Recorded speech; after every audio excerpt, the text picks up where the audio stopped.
So, eto nga, tinetesting ko yung batya na binili ko na meron ng sariling kuskusan.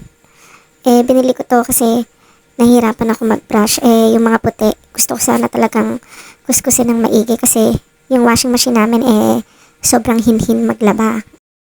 Actually, hirap na hirap akong hanapin tong batya na to kasi gusto ko sana tong orderin sa online kasi diba normally naman mas mura online. Tapos, kaso nga lang nakita ko, 100 plus yung shipping fee. Kaya ang ginawa ko, pumunta kami sa palengke sa Naik para hanapin tong batya na to. Kaso pagpunta namin doon, lahat na ng stall inisa-isa namin pero wala kaming makita. So, ang ending, nag-order pa rin ako nito online. Ayan nga, makikita nun yun na kinakaskas ko talaga ng maigi dun sa parang magaspang na part niyang batya na yan. Parang nga malinis yung damit. Noong una nahihirapan ako kasi nga may tubig so parang bumibigat. Pero yun nga, syempre ginusto ko to. Ito syempre paninindigan natin. So ayan, kuskus lang ng kuskus, kuskus ng kuskus.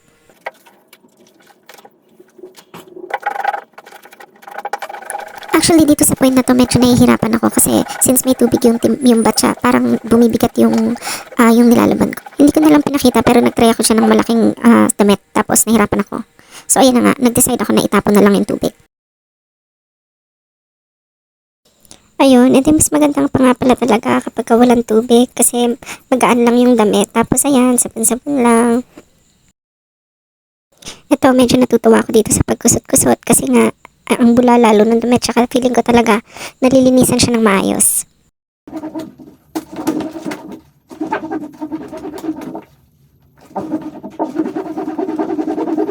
Nag-effort ka pa rin naman, hindi naman ibig sabihin na hindi ka na mahihirapan pero mas gusto ko to kaysa sa brush.